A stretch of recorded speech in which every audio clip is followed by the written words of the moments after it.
ஜெபம் செய்வோம். அன்பும் இரக்கமுள்ள பரலோக பிதாவே, மனமகிழ்ச்சியான அந்த காலை வழிக்காக என்று ஸ்தோத்திரிக்கிறோம்.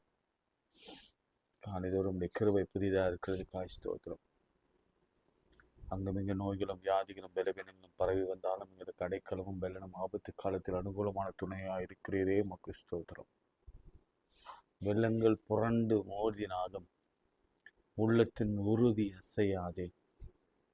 ஒரு பாடல் உண்டு. அப்படியே எங்களுக்கு ஒரு வெள்ளங்கள் எங்கள் மேலே வந்தால் எங்கள் உறுதியா அசையாத இந்த நம்பிக்கையை எங்களுக்கு கொடுத்திருக்கிற கிருபைக்காக பக்கு ஸ்தோத்திரம் செலுத்துகிறோம். சேர்ந்து சொல்லுங்க, உன்னதமானவரின் மறைவில் இருக்கிறவன் சர்வ வல்லவரின் நிழலில் தங்குவான். நான் கர்த்தரை நோக்கி நீரின் அடைக்கலம் என் கோட்டை என் தேவன் நான் நம்பியிருக்கிறவர் என்று சொல்வேன். அவருடைய வீடுடைய கண்ணிக்கும் பாழாக்கும் கொள்ளனுக்கும் தப்பு வைப்பார். அவர் சம சிறகுகளால் மூடுவார். சற்றின் கீழ் அடைக்கலம் போவார். சத்தியம் உனக்கு பரிசெய்யும் கேடகமாக இருக்கும். கர்த்தரின் மேய்ப்பராக இருக்கிறார், எனக்கு குறைவில்லை. நான் மரண இருளின் பள்ளத்தாக்கில் நடந்தாலும் பொல்லாப்புக்கு பயப்படேன். தேவரே என்னோடு கூட இருக்கிறேன். கோடும் தடியும் தேற்றும். என்னை காக்கிறவர் உறங்குறதும் இல்லை தூங்குறதும் இல்லை. கர்த்தர் என்னை காக்கிறவர். கர்த்தரின் வலது பக்கத்தில் எனக்கு நிழலாக இருக்கிறார். பகலிலே வெயிலாகலும் இரவிலே நெருப்பாகலும் என்னை சேதப்படுத்துவதில்லை. என் கொடுத்த எல்லா ஆசீர்வாதங்களுக்காக ஸ்தோத்திரம். கணவன், மனைவி, பிள்ளைகள், பெற்றோர், குழந்தைகள், பேர பிள்ளைகள் எல்லாருக்காக நன்றி செலுத்துகிறோம். ஆண்டவரே, இந்த நாளில் நீர் கொடுத்த எல்லா ஊதியத்துக்காக, வேலைக்காக, ஆஸ்திகளுக்காக நன்றி செலுத்துகிறோம். வாகனங்களுக்காக ஸ்தோத்திரிக்கிறோம். பாதுகாப்பான பயணத்துக்காக ஸ்தோத்திரம். கல்விக்காக ஸ்தோத்திரம். போஸ்ட் கிராஜுவேட்காக ஸ்தோத்திரம். டாக்டர் டிகிரிக்காக ஸ்தோத்திரம். ஸ்போர்ட்ஸ்க்காக ஸ்தோத்திரம். அந்த எல்லாவற்றையும் ஆசீர்வதித்து ஸ்தோத்திரம். இயேசுவின் நாமத்தில் செபிக்கிறோம் நல்ல பிதாவே, ஆமென். உம்மலாகாத காரியம் ஒன்றுமில்லை, உம்மலாகாத காரியம் ஒன்றுமில்லை என்ற பாடலை பாடுவோம். உம்மலாகாத காரியம் ஒன்றும் இல்லை, உம்மலாகாத காரியம் ஒன்றும் இல்லை, உம்மலாகாத காரியம் ஒன்றும் இல்லை. எல்லாமே உம்மாலாகும், எல்லாமே உம்மாலாகும். ஆகும், எல்லாமாகும், உம்மாலேதான் எல்லாமாகும். ஆகும், எல்லாமாகும், உம்மாலேதான் எல்லாமாகும். சொல்லி முடியாத அற்புதம் செய்பவர் நீரே ஐயா நீரே. எண்ணி முடியாத அதிசயம் செய்பவர் நீரே ஐயா நீரே. சொல்லி முடியாத அற்புதம் செய்பவர் நீரே ஐயா நீரே. எண்ணி முடியாத அதிசயம் செய்பவர் நீரே ஐயா நீரே. அப்பா உமக்கு ஸ்தோத்திரம், அன்பே உமக்கு ஸ்தோத்திரம். அப்பா உமக்கு ஸ்தோத்திரம், அன்பே உமக்கு ஸ்தோத்திரம். உம்மலாகாத காரியம் ஒன்றும் இல்லை, உம்மலாகாத காரியம் ஒன்றும் இல்லை, உம்மலாகாத காரியம் ஒன்றும் இல்லை. எல்லாமே உம்மாலாகும், எல்லாமே உம்மாலாகும். எனக்கு குறித்ததை நிறைவேற்றி முடிப்பவர் நீரே ஐயா நீரே. எனக்காக யாவையும் செய்து முடிப்பவர் நீரே ஐயா நீரே. எனக்கு குறித்ததை நிறைவேற்றி முடிப்பவர் நீரே ஐயா நீரே. எனக்காக யாவையும் செய்து முடிப்பவர் நீரே ஐயா நீரே. அப்பா உமக்கு ஸ்தோத்திரம், அன்பே உமக்கு ஸ்தோத்திரம். அப்பா உமக்கு ஸ்தோத்திரம், அன்பே உமக்கு ஸ்தோத்திரம். உம்மலாகாத காரியம் ஒன்றும் இல்லை, உம்மலாகாத காரியம் ஒன்றும் இல்லை, உம்மலாகாத காரியம் ஒன்றும் இல்லை. எல்லாமே உம்மாலாகும், எல்லாமே உம்மாலாகும். ஆகும், எல்லாமாகும், உம்மாலேதான் எல்லாமாகும். ஆகும், எல்லாமாகும், உம்மாலேதான் எல்லாமாகும். கையில உயர்த்துங்க. நம்ம பிரச்சனைகளை ஆண்டவரிடத்துல சொல்லுங்க. இது நேரம் ஆண்டவருக்கும் நமக்கும் உள்ள ஒரு முக்கியமான சீக்ரெட் டைம். அது எல்லா பலவீனங்கள், எல்லா கட்டிகள், எல்லா வலிகள், எல்லா வயிற்றில் இருக்கிற லிவர் பல்ஜி லிவர், எல்லா கேன்சர் கிருமிகள், நெஞ்சில் இருக்கிற வலிகள், வேதனைகள், கால் நரம்புகளில் வலிகள், கண்களிலே காணப்படுகிற பார்வையின்மை, காதுகளிலே இருக்கிற செவி குறைவு, செவித்திறன் குறைவு எல்லாம் மாறுகிற நேரம் இது. கடன்களுக்கெல்லாம் கர்த்தர் ஒரு தீர்வையை கொடுக்கிற நேரம் இது. காற்றை காண மாட்டீர்கள், மழை காண மாட்டீர்கள், ஆனால் பள்ளங்களிலே தண்ணீர் நிரப்பப்படும்.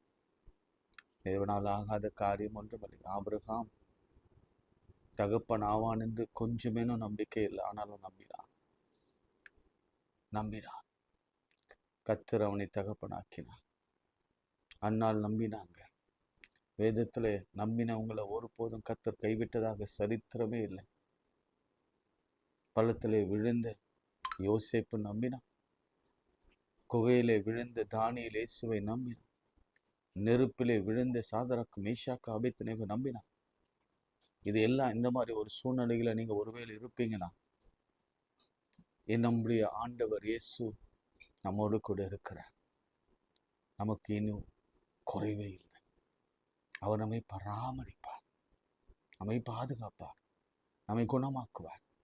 சிலருக்கு விரோதமாய் எழும்புகிற ஆட்கள் எழும்பி நின்றிருக்கிறாங்க. ஓ லார்ட், அவர்களை நீங்க சும்மா இருங்க, நான் உங்களுக்காக யுத்தம் பண்ணுவேன்னு சொன்னாங்க. அப்படியே நடத்துங்க. நம்புறோம், விசுவாசிக்கிறோம். இயேசுவின் நாமத்தில் ஜெபிக்கிறோம் நல்ல பிதாவே, ஆமென். பிரியமானவர்களே, மத்தேயு 17ஆம் அதிகாரம், மேத்யூ சாப்டர் 17, அதுல 24ஆம் வசனத்திலிருந்து உங்களுக்காக நான் வாசிக்க விரும்புகிறேன். அவர்கள் கப்பர் நகூமில் வந்தபோது, நேற்று நம்ம அந்த கப்பர் நகூம் தான் பார்த்தோம், சரிங்களா? வரி பணம் வாங்குறவர்கள் பேதுருவிடத்தில் வந்து, உங்கள் போதகர் வரி பணம் செலுத்துகிறது இல்லையா என்றார்கள். இந்த வரி, இது டாக்ஸ், டெம்பிள் டாக்ஸ், வீட்டு வரி மாதிரி, சொத்து வரி மாதிரி. மற்றபடி நம்ம வாங்குற ஜிஎஸ்டின்னு சொல்லுவோம்ல, அந்த மாதிரி அந்த காலத்தில் ஆலயத்திற்கு, சினகாக் என்று சொல்லப்படுகிற டெம்பிளுக்கு சில வரிகளை வாங்கி கொண்டிருந்தாங்க. இது எங்க ஆரம்பிச்சதுன்னா, பைபிள் இருக்கு. அதாவது இந்த டாக்ஸ், டெம்பிள் டாக்ஸு மோசே காலத்துல எக்ஸோடஸ் 38:26, யாத்திராகமும் 38, யாத்திராகமும் எக்ஸோடஸ் 38 அதனுடைய 26ஆம் வசனம், 38:26,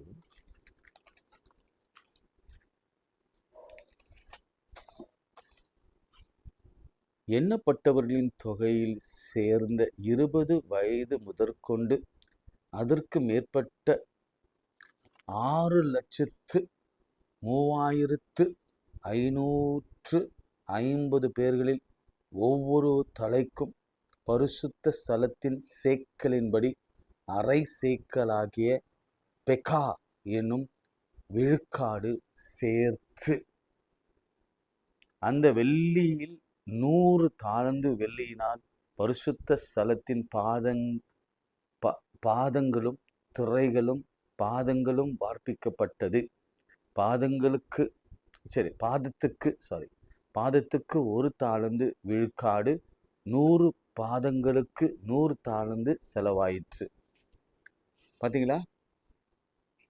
பெக்கா என்னும் விழுக்காடு சேர்த்து,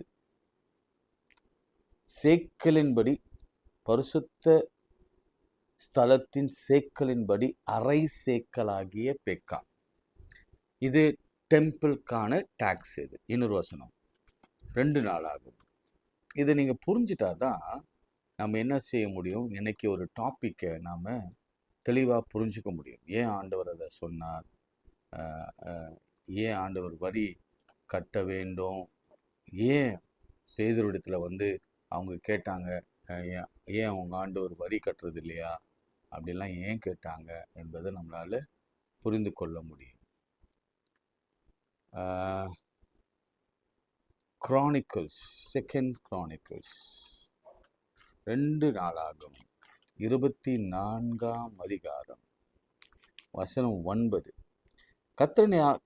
கர்த்தரின் தாசனாகிய மோசே வனாந்தரத்தில் இஸ்ரவேலுக்கு கட்டளையிட்ட வரியை கர்த்தருக்கு கொண்டு வாருங்கள் என்று யூதாவிலும் எருசலேமிலும் பறைசாற்றுவித்தான். மோசே சொன்ன மாதிரி வரி கட்டணும் அப்படின்னு சொல்லிட்டு இங்க சொல்லப்பட்டது. இப்போ வாசிக்கிறேன், கவனிங்க. அப்போ புரிஞ்சுக்குங்க, இந்த டெம்பிள் டாக்ஸ் எவ்வளோ இம்பார்ட்டன்ட் என்று புரிஞ்சுக்கொள்ளுங்க. அது மோசேயின் நியாயப்பிரமாண காலத்திலிருந்தே வருகிறது. அதற்கு வரிப்பணம் செலுத்துகிறதில்லையா என்று கேட்டார்கள். செலுத்துகிறார் என்றார். அவர் வீட்டுக்குள் வந்தபொழுது அவன் பேசுகிறதுக்கு முன்னே இயேசு அவனை நோக்கி, கவனிங்க, நல்ல கவனிங்க, அவனை பேச விடல. பேசுகிறதுக்கு முன்னாடினா என்ன அர்த்தம்? அவன் வாயை திறக்கிறதுக்கு முன்னாடியே என் ஆண்டவர் கான்வர்சேஷனை ஸ்டார்ட் பண்றாரு. என்ன செய்யறாரு? சீமோனே, உனக்கு எப்படி தோன்றுகிறது? பூமியின் ராஜாக்கள் தீர்வையும் வரியையும் தங்கள் பிள்ளைகளிடத்திலோ அந்நியரிடத்திலோ யாரிடத்தில் வாங்குகிறார்கள் என்று கேட்டார். அப்போ ஒரு ராஜா இருக்கிறாரு. ராஜா வரிய அந்நிய இடத்துல வாங்குவாங்களா, பிள்ளை இடத்துல வாங்குவாங்களா? அந்நியர் இடத்துல தான் வாங்குவாங்க. அதுதானே நியாயம் அப்படின்னு ஆண்டவர் கேட்கிறார். அதற்கு பேதுரு, அந்நியர் இடத்தில் வாங்குவார் என்றார். இயேசு அவரை நோக்கி, அப்படியானால் பிள்ளைகள் அதை செலுத்த வேண்டியதில்லையே. ரைட், அப்படிதானே? இப்போ பிள்ளைகள் அதை செலுத்த வேண்டியதில்லையே அப்படின்னு சொல்றார். இது வரைக்கும் நான் நிறுத்துறேன். இப்போ டெம்பிள் யாருடையது? கர்த்தருடைய சிங்காசனம் வீட்டிருக்கிற கர்த்தருடைய சிம்மாசனம், அதில் கர்த்தருடைய உடன்படிக்கை பற்றி இப்படிலாம் சொல்லுவோம். டெம்பிள் என்னன்னா சொல்லுவோம், கர்த்தருடைய உடன்படிக்கை இருக்கிற இடம், கர்த்தர் வாசம் பண்ணுகிற வீடு. அது ஆண்டவரே சொல்றாரு, இது என்னுடைய ஜெப வீடு, இதை கல்லர் குகை ஆக்கினீர்களே, இந்த வீட்டை இடிச்சு போடுங்க, நான் 3 நாளுக்குள்ள எழுப்புவேன். அவரை தன்னை ஒரு டெம்பிளாகவே அவர் சொல்வார். இப்ப இயேசு கிறிஸ்து அப்பா அனுப்பின மகன். அவர் சர்வ வல்லவர். இந்த உலகத்தை உண்டாக்கி, இந்த உலகத்தை ஆளுகை செய்து, உலகத்தை நியாயம் தீர்த்து, உலகத்தை பராமரிக்கிற சர்வ வல்லவருடைய மகன் அவர். அப்போ அவருடையதெல்லாம் இவருடையதுதான். அவர் தான் அனுப்பினார். இப்போ இவருக்கு ரைட் இருக்கு. என்ன ரைட்ஸ்? எனக்கு தான் டெம்பிள் சொந்தம். This is my temple. எங்க அப்பாவுடைய டெம்பிள் இது. இதுக்கு முந்தி இருக்கிற அதிகாரத்துல பேதுருவே சொல்லுவாரு, என்னை எல்லாம் யாருன்னு சொல்றாங்க அப்படின்னு சொன்னா, நீங்க ஜீவனுள்ள தேவனுடைய குமாரனாகிய கிறிஸ்து அப்படின்னு சொல்லுவாரு. அப்படி இருக்கும் பொழுது அவருக்கு சகல உரிமையும் உண்டு அந்த ஆலயத்துல. புரியுதுங்களா உங்களுக்கு? அவரிடத்திலே இவங்க டாக்ஸ் கேட்குறாங்க. அப்படி கேட்கும் பொழுது என்ன ஒரு தாழ்மையோடு கூட பாருங்க. அவர் நினைச்சிருந்தா நல்லா கொடுக்க முடியாது போடா அப்படின்னு சொல்லியிருக்கலாம். ஆனாலும் அவர் அடுத்த வசனம் சொல்றாரு, ஆகிலும் நாம் அவர்களுக்கு இடரல் ஆகாதபடிக்கு நீ கடலுக்கு போய் தூண்டில் போட்டு முதலாவது அகப்படுகிற மீனை பிடித்து அதன் வாயை திறந்து பார். ஒரு வெள்ளி பணத்தை காண்பாய். அதை எடுத்து எனக்காகவும் உனக்காகவும் அவரிடத்திலே கொடு என்றார். ஆமென். இது நிறைய முறை நம்ம இந்த மிராக்களை நம்ம பார்த்துருக்கிறோம். அதுல சில உண்மைகளை மாத்திரம் இன்னைக்கு ஆண்டவர் வெளிப்படுத்தின சில உண்மைகளை நான் எழுதி வைத்தேன். அதை மாத்திரம் நான் உங்களுக்காக சொல்லிட்டு நான் ஜெபிக்க நான் விரும்புகிறேன். ஆண்டவருக்கு எல்லாம் தெரியும். முதல் point, he knows everything. He knows where is the money. He knows where is the fish. He know how to get the money. அதுதான் இங்க முதல் குறிப்பை நான் பார்க்க முடியுது. அதாவது ஆண்டவர் எவ்வளவு அந்த ரூல்ஸ் அவர் ஒபே பண்ணாலும் இங்க வீட்டுக்குள்ள வந்த பொழுது பேதுருவிடத்துல அந்த பணம் இல்லை என்பதும் கூட அவருக்கு தெரியும். அதனாலதான் இந்த வார்த்தையை நான் அழுத்தி வாசித்தேன். அவன் பேசுகிறதுக்கு முன்னே இப்போ எல்லாம் கால்குலேட் பண்ணி என்ன சொன்னாங்கன்னா, அந்த ஒரு வெளிப்பணம் $5 per head அப்படின்னு சொன்னாங்க. எனக்கு எவ்வளோன்னு தெரில, டாலர் என்ன விலை, என்ன நமக்கு இப்போ என்ன இன்னைக்கு என்ன அது எக்ஸ்சேஞ்சில் இருக்குன்னா எனக்கு தெரியல. அந்த காலத்தில் அல்லது இப்போ சமகாலத்தில் வச்சுக்கோங்க, குறைஞ்சது ஒரு $5 அப்படின்னு வச்சுக்கோங்களேன். அந்த $5 கூட இல்லாமல், அல்லது $10 2 பேருக்கும் சேர்த்து $10 கூட இல்லாமல் இவர்கள் ஊழியம் செய்தது நினைக்கும் பொழுது ஆண்டவர் சொன்ன மாதிரி, அன்றன்று வேண்டிய அப்பத்தை இன்று எனக்கு தாரும், நாளை தினத்திற்காக கவலைப்பட வேண்டாம். இன்னைக்கு யார் பார்த்து அவர் சொல்றாரு, என்ன பார்த்து கூட இருக்கும், அதனதன் நாளுக்காக அதனதன் பாடுகள் போதும் செய்வார் ஆண்டவர். அவருக்கு தெரியும், அவருக்கு அவருடைய கண்களிலே தெரியும் அது எங்க இருக்கு, எங்க பொசிஷன் இருக்கு, எங்க பணம் இருக்கு, எங்க வீடு இருக்கு, எங்க போனா கிடைக்கும் என்பதெல்லாம் அவருக்கு தெரியும். ஆனா இங்க ஒண்ணு ரொம்ப புரிஞ்சிச்சு அவருக்கு, இந்த வீட்டுல ஒண்ணும் இல்லை. இன்னைக்கு ஆண்டவர் உங்களோடு கூட பேசும் பொழுது தீர்க்க தரிசனமா உங்களை பார்த்து சொல்றார், உங்க வீட்டுல இல்லை, நிம்மதி இல்லை, பணம் இல்லை, வேலை இல்லை, குழந்தை இல்லை. நான் எது வேணா இல்லைன்னு சொல்றேனோ, நோ என்ற வார்த்தை என்ன வேணாலும் போட்டுங்க. நிம்மதி இல்லை, எதுவும் இல்லை என்பது தெரிஞ்சே நம்ம வாயிலிருந்து வார்த்தைகள் வருவதற்கு முன்பாகவே அவர் சொல்றாரு, நீ போ, நீ என்ன பண்ற, வலையை ஓடு அப்படின்றார். ஒரு நிமிஷம் பேதுரு ஸ்டன் ஆயிருக்க வேண்டும். ஏனென்றால் பேதுரு இஸ் a professional fisherman. உங்களுக்கு தெரியும், அவன் ஒரு கை தேர்ந்த மீனவன். அவருக்கு எத்தனை வருஷமா, இதுக்கு முன்னாடி கூட கொஞ்சம் நாளைக்கு முன்பாக அல்லது கொஞ்சம் மாதங்களுக்கு முன்பாக ஒரு தடவை அவர் மீன் இல்லாத போது, மீன் கிடைக்காத போது இயேசு சொல்றாரு, உன் வலது பக்கத்துல வலையை போடுன்றாரு. அப்போ பேதுரு சொன்ன வார்த்தை நல்ல கவனிங்க, இவந்தோ அப்படின்னு சொல்லிட்டு, முழுசும் நான் கஷ்டப்பட்டேன்பா, கிடைக்கல. எனக்கு தெரியும் எந்த இடத்துல மீன் இருக்குன்னு, எனக்கு தெரியும் எந்த இடத்துல என்ன மீன் இருக்குன்னு தெரியும், எவ்வளவு ஆழத்துல இருக்குன்னு தெரியும், என் வலைக்குள்ள எவ்வளவு போதும் என்று கூட தெரியும். அப்படி இருக்க சமயத்துல அவர் சொன்ன ஒரு வார்த்தை எனக்கு நல்ல நேரத்தில் இருப்பினும் உன் வார்த்தையின்படியே நாங்கள் செய்கிறோம் அப்படி போட்டு அவன் இழுத்த பொழுது வலை கிழியத்தக்கதான மீன்கள் கிடைத்தது. அப்போ சைகை காட்டி பக்கத்து போட்ல இருக்கிறவங்க கூப்பிட்டு வெளியே இழுத்தார்கள். ஒரு கிரேட் ஃபிஷ் கிடைத்தது. அப்படிப்பட்ட ஒரு டெக்னிக் உள்ள ஒரு ப்ரொஃபஷனலான ஒரு பேதுருவிடத்துல போயிட்டு நீ தூண்டில் கொண்டு போ அப்படின்னா, அவன் ஸ்ட்ரென்த் கூட்டம் கூட்டமா மீனை பிடிக்கிறான். இப்போ நம்ம கூட சில நேரங்களில் அவ்வளோ பவர்ஃபுல்லாக, இப்போ ஃபார் எக்ஸாம்பிள் ரொம்ப ஸ்ட்ரென்த்தை நம்பி ஞானத்தை நம்பி நாம் வாழ்ந்து கொண்டிருப்போம், பணத்தை நம்பி நாம் வாழ்ந்து கொண்டிருப்போம், நம்முடைய குடும்பம் பெரிய குடும்பம், நம்முடைய பிஸ்னஸ் நம்பிலாம் வாழ்ந்து கொண்டிருப்போம். இதுதான் என்னுடைய ஸ்ட்ராட்டஜி, என்னுடைய ஞானம், என்னுடைய அறிவு, என்னுடைய திறமை, என்னுடைய வேலை, நான் செய்கிற கம்பெனியில் அப்படி ஒரு வேலை இருக்கு, நான் போகிற இடத்துல அவ்வளோ ஒரு பெரிய விஷயம் இருக்கு, என்ன மாதிரி மிஞ்சின ஆளே இல்லை அப்படின்னு சொல்ற இடத்துல இந்த வார்த்தையை கவனிங்க, God will take our strength to show our weakness. நம்முடைய ஸ்ட்ரென்த் எல்லாம் வீண் அப்படின்னு நினைக்க வைப்பார்.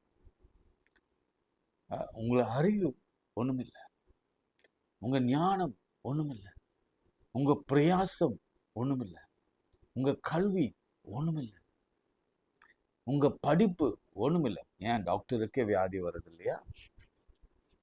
அந்த மாதிரி தான் எவ்வளவு பெரிய பணக்காரன் குடும்பத்துல பிரச்சனைகள் இருக்கு இல்லையா?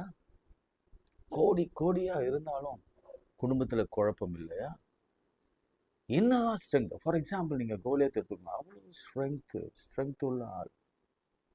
அவனை நிக்க கூட அவனை பார்க்க கூட பயந்தாங்க. ஆனா கூட ஆண்டவர் டேவிட் விட்டுருங்க, அந்த கல், அவன் அடைப்பையில போட்டிருந்த அந்த கல், இப்படி எழுதுறாங்க, கர்த்தருக்கு மீனை கட்டளையிட பண்ண முடியும், காயினுக்கு கட்டளையிட முடியும்.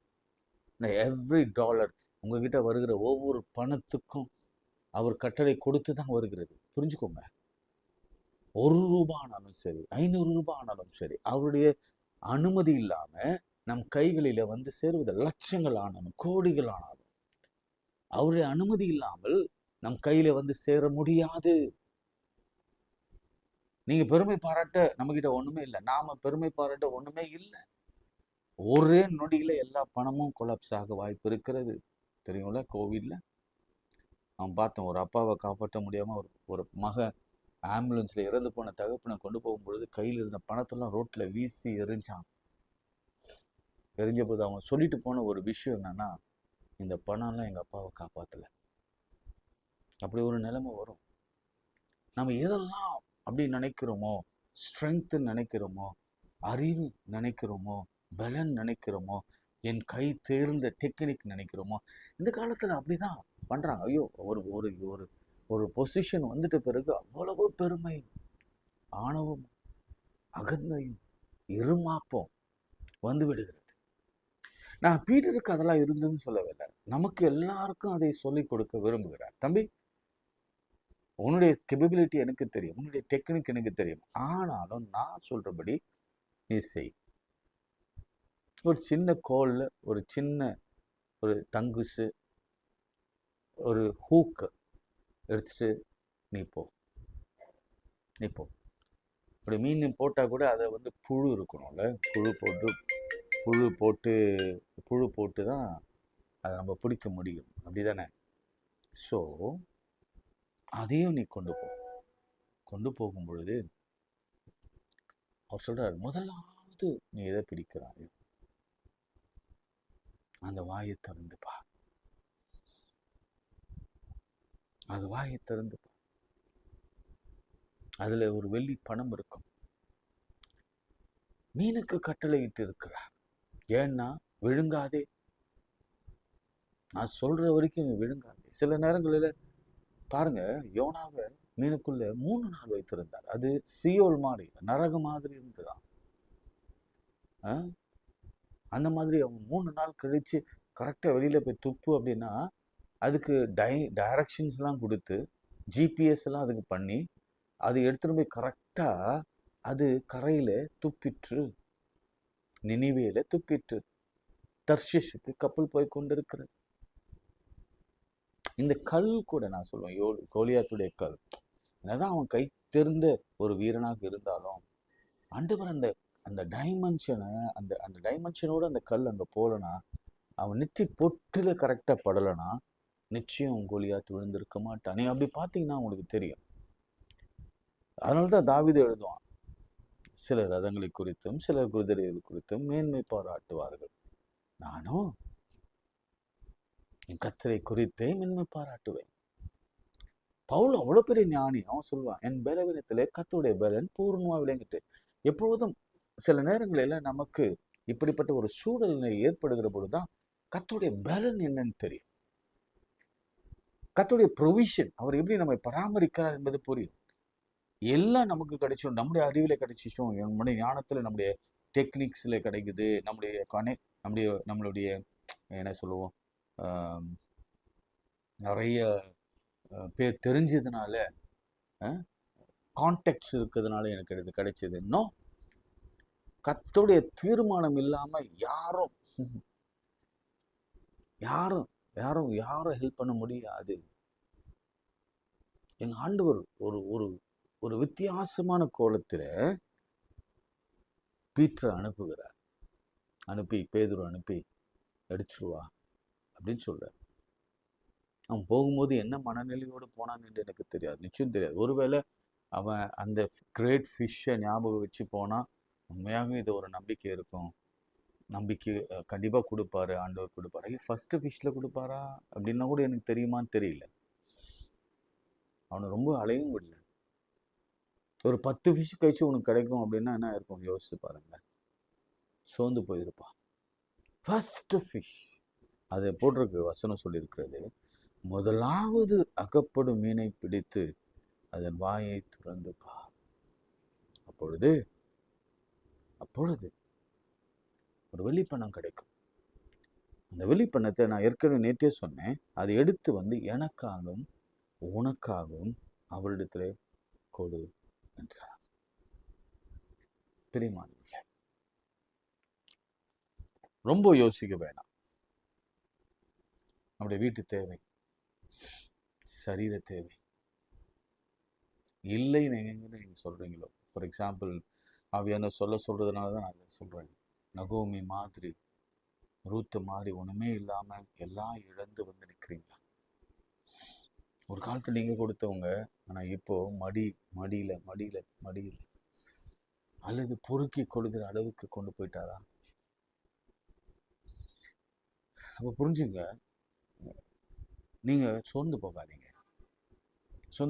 ஆண்டவர் என்னை இந்த மாதிரி அழைச்சிட்டு வந்தார். இல்லை, ஆண்டவர் அப்படிலாம் நம்மளை அழைத்து வருகிற தேவன் அல்ல. சில பாடங்கள் நாம் கற்றுக்கொள்வோம். எந்த இடத்திலும் அவர் கைவிட மாட்டார். நுகத்தை பார்த்தோம் நம்ம புலம்பல் 3 கர்த்தர் கைவிட மாட்டார். எந்த இடத்திலும் கைவிட மாட்டார். யார் இடத்திலும் போய் நாம் கேட்கும்படி நம்மை வைக்க மாட்டார். அதனால இந்த ரூத்து முதல்ல பொறுக்கி கொண்டிருந்தாங்க. 2வது அவங்க மடியில 3 படி அல்லது எத்தனை படி ஞாபகம் இல்லை, சரியா போட்டாங்க. வீட்டுக்கு போனோடனே ஐயோ அவங்க ரொம்ப சந்தோஷமா இருந்தாங்க. அதுக்கு அடுத்த அதிகாரங்களிலே நாம் பார்க்கின்ற பொழுது எந்த இடத்துல பொறுக்கி கொண்டிருந்தாலோ அதே இடத்துல கர்த்தர் அவங்களுக்கு ஒரு வாழ்க்கை கொடுத்தார். போவாசின் மனைவியாக மாறினார். இன்னைக்கு நம்ம நிலைமை ஒண்ணுமில்லை. பாவர்ட்டி, சரீரத்திலையும் ஒண்ணுமில்லை, பலவீனம், ஸ்ட்ரென்த்தே இல்லை, எல்லாம் தோய்ந்து போச்சு, ஒண்ணுமே இல்லை. ஆனா ஞானிகளை வெட்கப்படுத்தும்படியாக பைத்தியங்களை அவர் தெரிந்து கொண்டார். பலவானை வெட்கப்படுத்தும்படியாக பலவீனர்களை அவர் தெரிந்து கொண்டார். ஐஸ்வர்யவான்களை வெட்கப்படுத்தும்படியாக தரித்திரரை அவர் தெரிந்து கொண்டார். நமக்கு விரோதமாக எழும்புகிற சத்துருக்களை வெட்கப்படுத்தும்படியாக ஜெயக்கொடியானவர், ஜெய கம்பீரமானவர், நம்மத்திலே ஜெயத்தை கொடுக்க அவர் வந்திருக்கிறார். நமக்கு முன்பாக நின்று அவர் ஃபைட் பண்ணுவார். நம்ம சும்மா இருப்போம். கவலைப்படாதீங்க. He knows everything. இதுதான் நான் பார்க்குறேன். அவருக்கு எல்லாம் தெரியும். அவருக்கு பேதுருவும் தெரியும், அவருக்கு அந்த ஃபிஷ் தெரியும். இந்த ஃபிஷ் வாய்க்குள்ள போன அந்த காயின் எங்கிருந்து வந்ததுன்னு தெரியும். நீங்கள் கொஞ்சம் ஆராய்ந்து பார்த்தீங்கன்னா அந்த காயினை யார் அங்கே போட்டாங்க, எப்படி போட்டாங்க என்பதெல்லாம் அவருக்கு தெரியும். இது எல்லாவற்றையும் அறிந்தவர் நம் இரட்சகர் இயேசு கிறிஸ்து. நம்மை அவர் பராமரிப்பார்.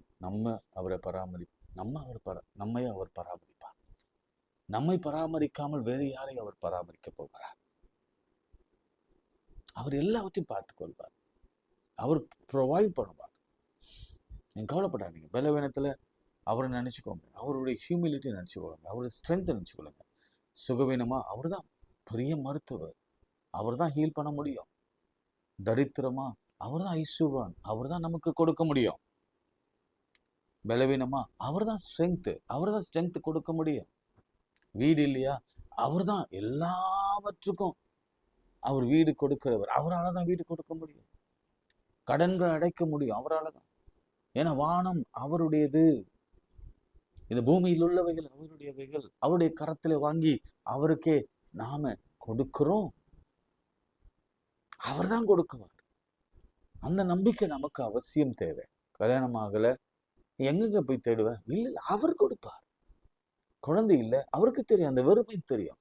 அவர் நிச்சயம் பெற பண்ணுகிறவராகிய அவர் பெற செய்யாமல் இருப்பேன் என்று சொல்லி கொடுப்பார். நம்ம என்ன செய்யணும்னா ட்ரஸ்ட் பண்ணணும், நம்பிக்கை. என்னதான் எனக்கு ஐயோ டாக்டர் இதை சொல்லிட்டாங்க, இந்த டெஸ்ட் அதை சொல்லிடுச்சு, அல்லது என் வாழ்க்கையில் அவ்வளோதான், இனி ஒன்றும் நடக்காது, வேலை கிடைக்காது, அப்படி இப்படி நெகட்டிவா நெகட்டிவா நெகட்டிவா நெகட்டிவா யார் நம்பிக்கையே இல்லாம போயிடக்கூடாது. கர்த்தர் செய்வார். ஜெபம் பண்ணும்போது அவர் நம்ம கூட இருக்கும் பொழுது ஒரு நாளும் கைவிட மாட்டார். அது என்ன தேவையானாலும் சரி, அவர் நம்மோடு இருக்கும் பொழுது. இது வீட்டில் செய்த ஒரு மாபெரும் ஃபினான்ஷியல் மிராக்கிள். ஃபர்ஸ்ட் பேதுரு வீட்டில் தான், நான் பேதுரு வீடாக தான் நான் நினைக்கிறேன். ஃபர்ஸ்ட் பேதுரு வீட்டில் பேதுருவின் மாமியை ஹீல் பண்ணார் அதே ஆண்டவர்.